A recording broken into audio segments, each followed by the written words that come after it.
안녕하세요. 우영아 척정이가 우영 환자입니다. 오늘은 제가 외래에서 요새 많이 듣는 질문이죠. 환자분들도 그 의료 기사를 검색하다가 이제 도수치료랑 체충격파는 내가 아프면은 마음 놓고 받을 수 없게 되는지 많이 여쭤보시는데 이에 대한 뭐 기사 및 그래서 병의원과 환자에 대한 그 변화 그리고 도수와 체충이 어떤 식으로 바뀔 건지에 대한 내용을 같이 한번 보도록 하겠습니다.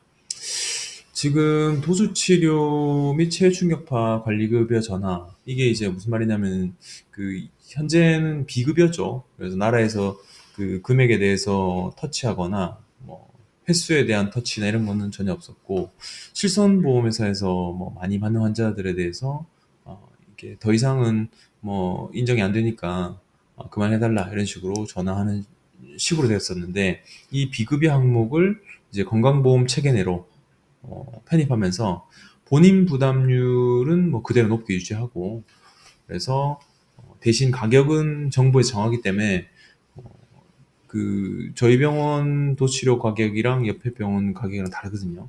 그래서 그 가격을 그 회기를 하고 환자 부담률은 뭐 동일하게 뭐 높게 되겠죠. 90에서 95%니까. 그래서 비싸게 받는 병원에서는 환자 부담금이 내려갈 수 있고 뭐 싸게 받는 병원에서는 환자 부담금이 오히려 올라갈 수 있는 그런 진료 편차를 줄이기 위한 정부의 정책적인 겁니다. 그래서 병의원부터 변화를 보면은 일단은 진료비 기준이 달라지고 통계가 강화된다.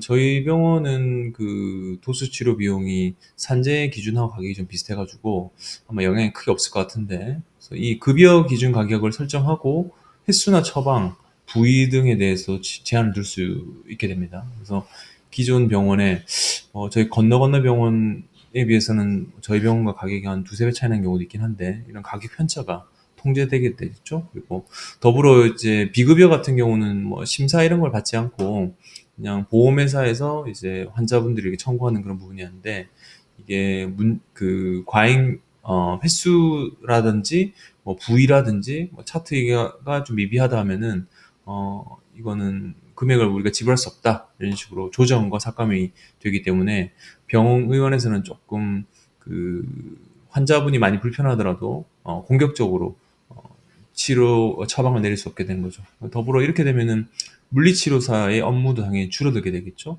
그래서 보통 저희 정형외과 같은 경우는 이제 물리치료사가 있는데 일부 요 근처에는 보니까 뭐 내과나 뭐 신경과에서도 물리치료사를 뭐 한의사도 그렇고 가정의과도 그렇고 이렇게 데리고 업무를 시키는데 이런 거에 대한 인력이 아마 감소되는 그런 변화가 생길 것 같습니다. 환자분 같은 경우는 관리급여 전환되게 되면은 비용 부담이 좀 생기게 되겠죠. 말씀드린 대로 병원마다 동일하진 않기 때문에 어떤 병원에서 받던 거는 되게 높게 부담이 될 수 있고 어떤 병원은 낮게 책정될 수 있긴 한데 어쨌건 실손보험이 없는 환자들은 이 정부가 정한 기준 가격에 대해서 줄일 수 있긴 하지만 여전히 높은 비용을 지불하긴 해야 됩니다. 그래서 실손을 통해서 보전받던 환자들은 변화가 없을 수 있지만 정부가 횟수를 제한하고 기준을 제한하기 때문에 원활하게 내가 아프다고 무조건 받을 수 없고 뭐 보존 치료 기간이 얼마 이후에 뭐 가능하다 뭐 이런 식으로 좀 제한 조건이 생기거든요. 바로 내가 당장 원래는 아프면 바로 좀 받을 수 있었는데 몇 주간 약을 좀 써보고 뭐 치료해보고 어떤 부위에는 몇 회고 이런 식으로 제한을 낼 수 있습니다. 그래서 실손 자체의 보장 내용도 변화가 될 수 있고요. 과잉 진료 억제, 환자분 입장에서로 뭐 이렇게 볼 수 있긴 한데 어쨌든 진료 횟수랑 적용 기준이 강화되면서 과잉 의료 이용이 줄어들 거로 되겠습니다.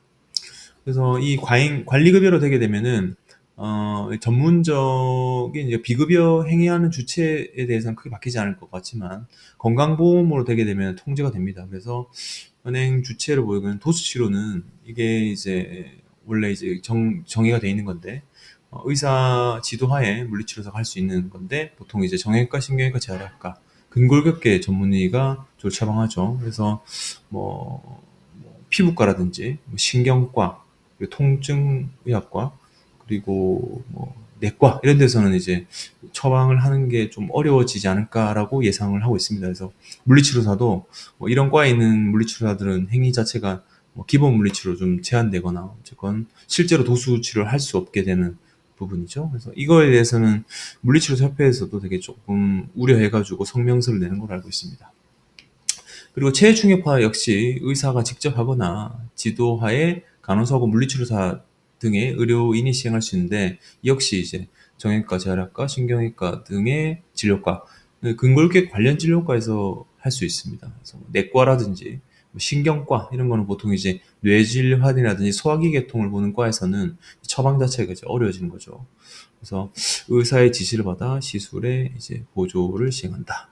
관리급여라는 것이 일단 뭐 특정 전문에게 한정하겠다 이런 의미는 아니지만 어쨌건 이런 방식으로 강화될 가능성이 크고, 왜냐하면 이제 실손보험사에서도 이게 이제 자기들이 생각했을 때는 뭐 피부과라든지 뭐 신경과에서 이게 왜 필요하냐 그래가지고 이의를 자꾸 제기하고 물리치료가 있기 때문에 뭐 하다 이런 식으로 좀 문제가 조금 서로 왔다 갔다 했던 경우 있거든요. 그래서 이 상병에 대한 진료 기준 제한 혹은 특정 부위 제한과 횟수 뭐 이런 기간 제한도 할 가능성이 높고, 일단 그 재활학과, 전문의학과 등 이게 안과나 피부과, 성형외과 혹은 뭐 신경과, 뭐 내과에서는 처방이 불가하도록 아마 강화될 가능성이 높을 것 같다고 이제 재미나게 예상하고 있습니다. 그래서 이런 식으로 아마 세부 정책 내용이 완전히 나온 건 아니지만 관리 전문가가 관리하도록 유도할 가능성이 높아지는 것이 현재 추세입니다. 한 달 좀 못 남았습니다. 그래서 관리급여가 이제 곧 될 것 같은데, 그래서 저희 병원 오시는 환자분들도 많이 궁금해하시고, 일단 저는 현재로는 아직 비급여로 돼 있으니까 보험사 기준과 뭐 그런 거에 크게 제한이 안 됐으면 대부분 처방해 드리는데, 이후에는 내가 너무 통증이 있어서 받고자 하더라도 이런 제한이 걸리기 때문에 쉽게 시행하지는 어려울 수가 있게 되겠습니다. 그러면은 이제 뭐 자체로 정부에서는 이제 이런 의료비를 좀 줄일 수 있는 부분도 있고, 환자분 입장에서는 조금 내가 원하는데 받을 수 없고 조금 더 보존 치료, 다른 치료 좀 하시다가 물리치료나 도수를 받을 수 있는 그런 시대가 곧 열릴 것 같습니다. 그래서 아직까지는 괜찮으니까 이런 시기에 통증 있는 경우는 전문의와 상의해가지고 치료에 대해서 적극적으로 임하시는 것이 좋을 것 같습니다. 감사하고요. 내일 또 뵙겠습니다. 감사합니다.